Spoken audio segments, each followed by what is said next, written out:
အားလုံးပဲမင်္ဂလာပါနိုင်လေးအိမ်ချမ်းများနေကြိုးဆိုမိတ်ဆက်လိုက်ပါရှင်ကျမကရောက်ရှိမိတ်ဆက်ပေးမယ့်နေရာလေးကတော့ပြင်ဦးလွင်မြို့နယ်လက်ပံကုန်းရွာကဧကချန်လေးတဲ့ရောက်ရှိနေတာဖြစ်ပါတယ်သူကတော့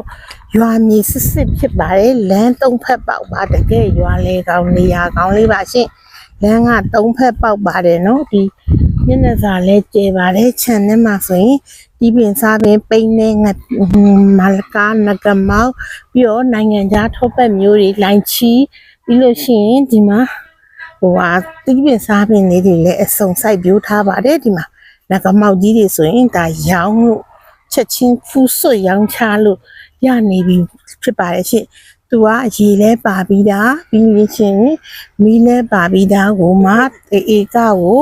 3,500နဲ့ဖြစ်ပါတယ်အကွက်စိတ်ရောင်းလို့သူတွေအတွက်လည်းရွာမြေစစ်စစ်မှုအဆင်ပြေပါတယ်ရှင်ပြီးလို့ရှိရင်ဧကလိုက်အကုန်လုံးယူမယ်ဆိုရင်အိမ်ရောရေရောမီးရောပါပါမယ်3ဧကကို3,000ဝယ်ပြင်ဦးလွင်မန်းလီလမ်းမိုင်နဲ့ဆိုရင်2မိုင်ကျော်ဒီနေ့အပြင်ဆိုရင်4မိနစ်ပဲဝင်ရပါတယ်တကယ်ရွာမြေစစ်စစ်အရှုပ်အရှင်းကင်းပါတယ်ဒီမှာဒါဆိုလို့ရှိရင်ဧကချန်ထဲမှာပါတဲ့အိမ်အပါလေးပါဧကဝက်ခွဲယူမယ်ဆိုရင်လည်းရပါတယ်ရှင်အိမ်ပါရာစီတစ်မျိုးဖြစ်သွားပါမယ်